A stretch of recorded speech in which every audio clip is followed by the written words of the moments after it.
Current financial year 2024-25 खत्म होने में कुछ ही दिन बचे हैं। फरवरी मार्च के दौरान टैक्स बचाने के लिए टैक्स पेयर्स ज्यादा एक्टिव हो जाते हैं।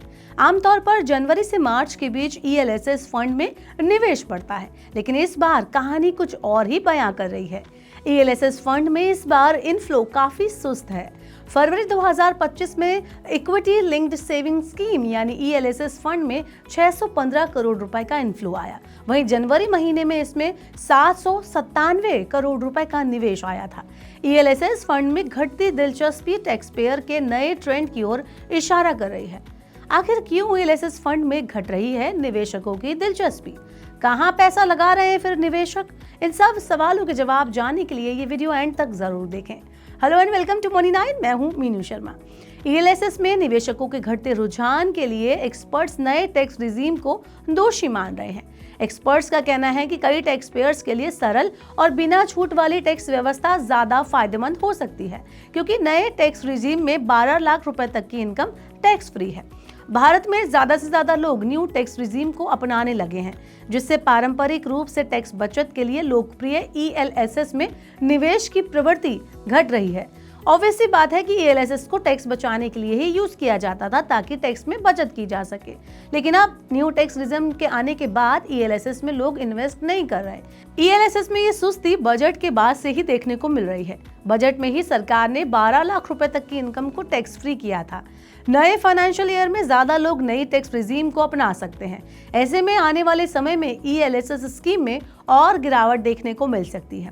भले ही ELSS की लोकप्रियता धीरे धीरे कम हो रही है, लेकिन इसके बावजूद ELSS एक लॉक इन प्रोडक्ट है, जिसमें 3 साल का अनिवार्य होल्डिंग पीरियड होता है। ये इक्विटी निवेशकों में अनुशासन विकसित करता है और निवेशकों के बीच लॉन्ग टर्म निवेश के जरिए को बढ़ावा देता है। आपको बता दें कि ये खासकर ऐसे निवेशकों के लिए है जो पहली बार बाजार में गिरावट और उतार चढ़ाव का एक्सपीरियंस कर रहे हैं। ऐसे निवेशकों के लिए फंड एक फायदेमंद इन्वेस्टमेंट टूल साबित हो सकता है।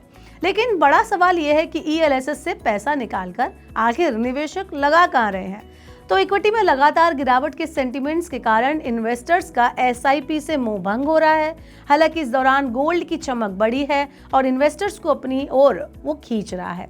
इक्विटी से पैसा निकालकर लोग गोल्ड ETF में लगा रहे हैं। पिछले 7 महीने से गोल्ड ETF में इनफ्लो लगातार बना हुआ है, क्योंकि निवेशक जोखिम से बचने के लिए सुरक्षित ऑप्शंस तलाश रहे हैं। आपको बता दें कि इक्विटी लिंक्ड सेविंग स्कीम यानी ELSS एक ऐसा म्यूचुअल फंड है जो अपने फंड का अधिकांश हिस्सा इक्विटी और इक्विटी से जुड़े फाइनेंशियल इंस्ट्रूमेंट्स में निवेश करता है।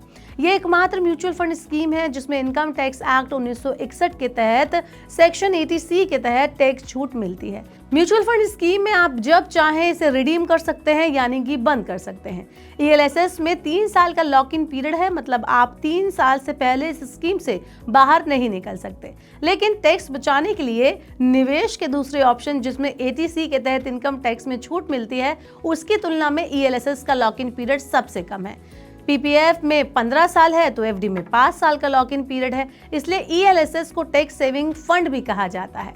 हालांकि अगर आप लॉन्ग टर्म इन्वेस्टमेंट में विश्वास रखते हैं और एक अच्छा फंड इकट्ठा करने के साथ मौजूदा फाइनेंशियल ईयर में टैक्स बचाना चाहते हैं, तो ELSS अब भी आपके लिए एक बेहतरीन ऑप्शन है।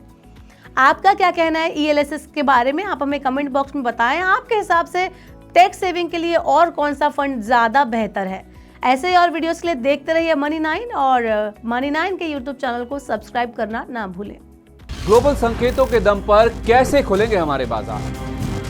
क्या कह रही हैं खबरें और ब्रोकरी रिपोर्ट्स? किन शेयरों में बनेगा पैसा? बाजार खुलने के बाद क्या खरीदें? किन शेयरों को करें पोर्टफोलियो से बाहर? कैसा रहा बाजार का दिन भर का कारोबार? कैसे तैयार करें कल के बाजार की स्ट्रैटेजी? इन सब सवालों के जवाब जानिए मेरे साथ ओपनिंग बज और क्लोजिंग बज में इन वक्त पर सिर्फ मनी 9।